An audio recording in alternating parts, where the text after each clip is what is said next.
at the University of Nottingham. I'm also the co-founder and president of Capsule. So that is within the University of Nottingham, and our focus is on sort of education, diversity and inclusion in pharmacy. With the World Health Summit, the title of it, or the theme, was taking responsibility for health in a fragmenting world. And there was a massive focus on AI in healthcare. So how are we actually implementing AI in healthcare? With regards to healthcare as well, you don't normally see these advancements very quickly. You see them in tech or in other places, but in healthcare, the use of AI or technology usually comes a little bit later on. There are many implications of AI in healthcare, but I'm just focusing on two that I found were most interesting to myself. So AI in drug discovery. So how can we actually use AI and utilize it in discovering drug candidates to make medications?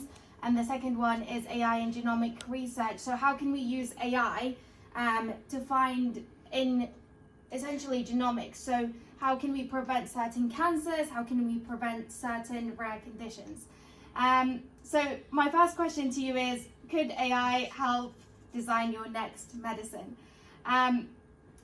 With regards to predicting the structure of proteins, previously we had experimental methods to do this. So I have a sequence of amino acids. These are the amino acids you find in your body, and then they create proteins. These proteins fold in a certain way based on what amino acids there are in there and how they are sequenced. But we do this through X-rays, NMR spectroscopy, and other experimental methods. Usually this takes months to years to discover, okay, how does this final product look like?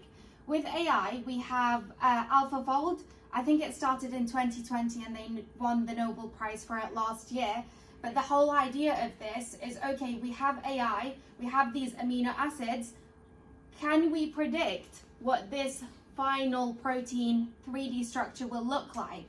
And yes, we can. It is just a prediction. So you have areas of high confidence where we think this will look like that. And we have areas of low confidence where we're not sure if the molecule will actually look like this spot. But it gives us a prediction, and then this helped predict over 241 million proteins. What does this mean to us? Okay, I've predicted some proteins. What does it mean? We can look at our interactions. So how does that protein fit into our receptors? Or how does that small molecule interact with our receptors? And this is how drugs work. They attack certain receptors, they bind to certain receptors in your body to stop something or to start something, and that causes an effect. And that's how medication works. So if I have a particular drug target, I can use a system like Boltz, which essentially goes, okay, I have this drug target, what proteins will bind to this? What proteins will attach to this? And then if they attach, they will create a certain effect.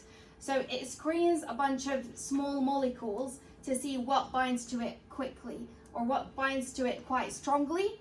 And then through this, we can find out potential drug candidates. So I can take this molecule and I can make it into a certain medication.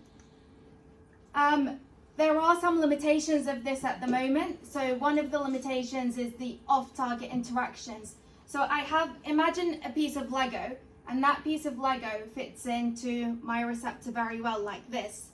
And I found that through doing the screenings with a system like Boltz. But the issue is, it probably interacts with other things.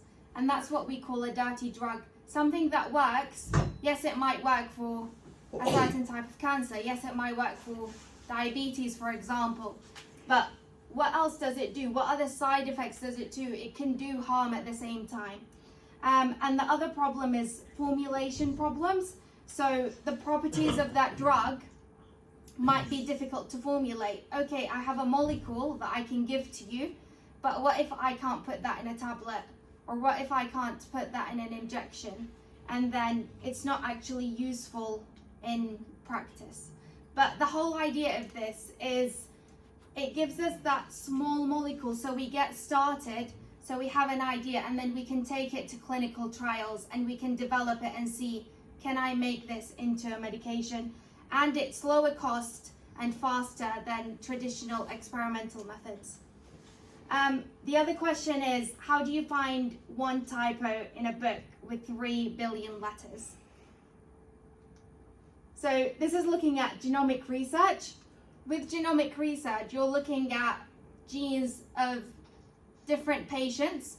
So with a healthy patient, you've got 6.5 different genes variants from that 3 billion. You have 6.5 million that are different from you to you to you to you. There's 6.5 different variants. How do I find where it's gone wrong? AI helps me with reducing this number to prioritize less than 10 variants. And this means that I can have a look at these 10 variants, or scientists can have a look at less than 10 variants and see where something has gone wrong. And then we can see, okay, if you have XYZ variant, you are more likely to have this type of cancer, or you are likely to have this type of genetic condition. So it helps us in diagnosing cancers and rare diseases. As well as that, there's normally other factors other than genes that could cause these. So you can combine data from tumor samples, you can combine clinical data, and then we can try and find out these patterns. And what helps us recognize patterns?